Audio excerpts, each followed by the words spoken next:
It's now my pleasure to welcome Noelle Miser to the podium to offer the class speaker's address. Everyone. Good morning. I would like to take a brief moment to share my appreciation for all those who have encouraged and supported me through this season of P.A School. First, the reason I am standing before you today is because of the love and strength of Jesus Christ. I am so thankful to Him for guiding me through this journey and being my constant friend through it all. I am also very thankful for the sacrifices and support of my parents, brothers, and extended family. Mom and Dad, I love you. A huge thank you to our faculty and staff for the time and effort you have invested in me and my classmates. I appreciate you all.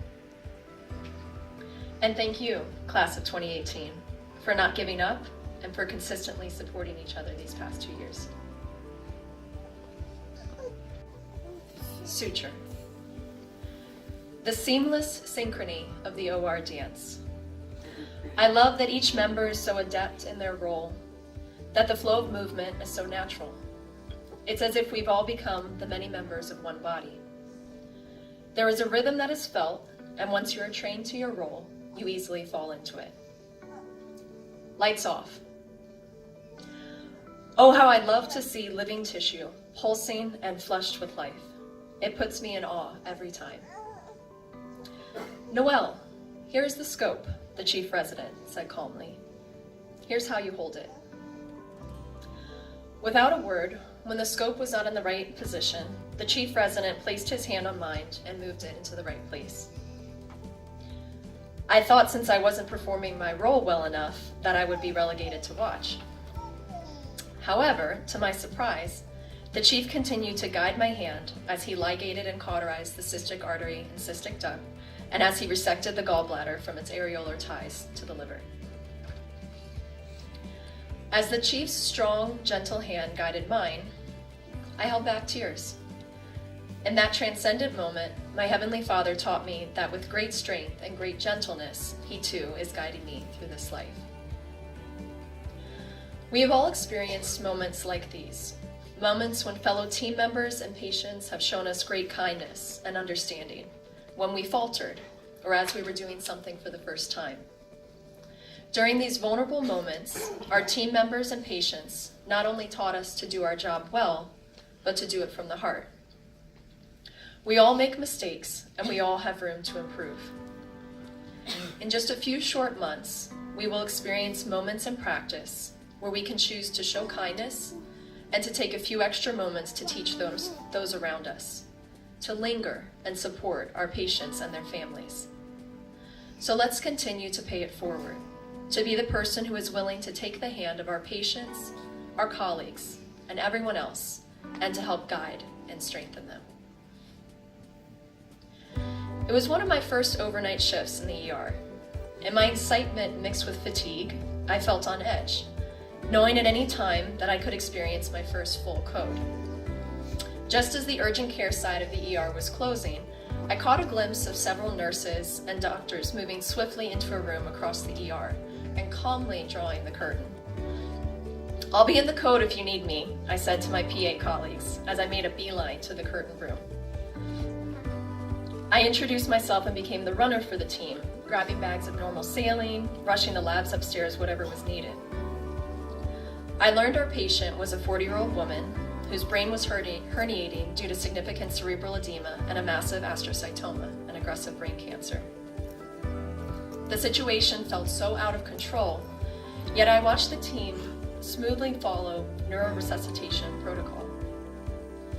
After several rounds of CPR, I called next on compressions. I stepped onto the stool at bedside and compressed with all my might, singing "Staying Alive" in my head to keep a consistent beat. Our resuscitation efforts continued for 45 minutes. To me, it seemed like only a moment had passed. Perhaps that is why I wasn't prepared for what happened next. The attending turned to the team and calmly asked, "Do we want to call it?" He waited a few moments. No one raised any objections. "I'll call it," he said evenly. Time of death, 10:39 p.m. After helping the nurses wash the patient and prepare her for transport, I stood in silence at the bedside. That's when it hit me. I had lost a patient, but a family had lost their mother, their daughter, and their friend. The practice of medicine becomes disconnected from the reality of the lives we care for at times. During the code, my role as a student became so all-consuming that I saw our patient more as an object of learning than as a human being. Each of my classmates and I have experienced this during the stressful and fast-paced moments that abound in the practice of medicine. We also observed the range of attitudes clinicians cultivate towards their patients, some who treated patients as machines to be repaired or as members of their own family, and a whole host of clinicians somewhere in between. Seeing these examples of clinician-patient relationships on rotations and losing my first patient in the code challenged me to reflect more on relationships in medicine and why we form them. Each of my classmates and I chose to practice medicine primarily to treat a person, to alleviate his or her suffering, to heal. At the heart of our clinical practice, then, is a relationship of compassion, self-sacrifice, and mutual trust. Just like any valued relationship, then, this type of relationship with patients requires an intentional investment. Dr. Berkowitz, my infectious disease preceptor, shared a piece of advice with me along these lines. He wrote, "The most rewarding thing in my professional life has been the wonderful long-term relationships, many for 20 to 30 years, with so many patients. My paper notes have always included little things such as patients' children's names, where they go to school, where they're traveling to, and other life milestones, which I often bring up at future visits for discussion. I also love the thrill of watching people with HIV, who had little or no hope of surviving even a few years, live nice, long lives with great quality of life as well." When we go through moments or seasons during our years of clinical practice, where we find it hard to relate to our patients, to invest, to trust, and be trusted, let's remember why we started the journey in the first place. May we take a moment, a day, or a week, and center ourselves again on the human connection with our patients. In whatever ways we choose to intentionally cultivate a human connection between us and our patients, may we realize that it not only benefits them, but it brings fulfillment and meaning to us as well. In closing, I share these stories and reflections to both encourage and challenge us, class of 2018, to live intentionally, to keep the human connection at the forefront, to take each opportunity to show kindness and to teach those around us. I am confident in each and every one of us. So let's go out and make a difference. Thank you, class of 2018.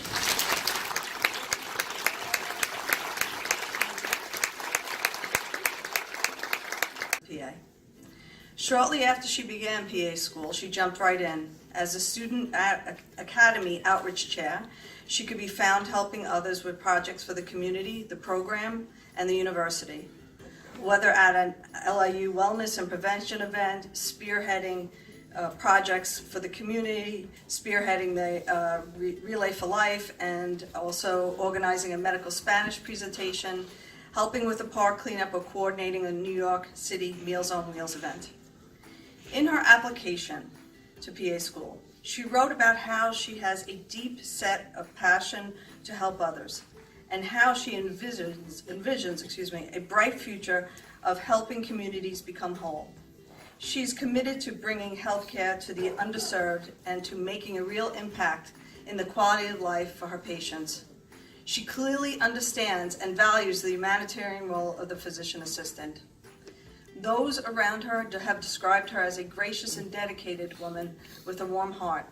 I also see a young woman that is energetic, committed, and determined to make the world a better place. Her thoughtful nature has been demonstrated on many occasions, and her generosity of both time and spirit will be sorely missed. It is with great pleasure that I present the Maureen Sullivan Award to Noelle Miser. Woo!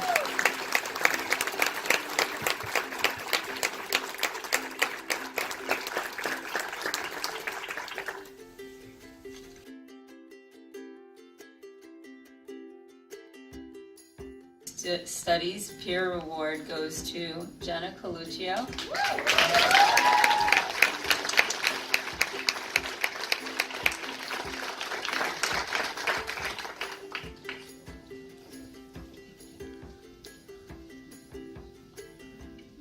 And Noelle Miser.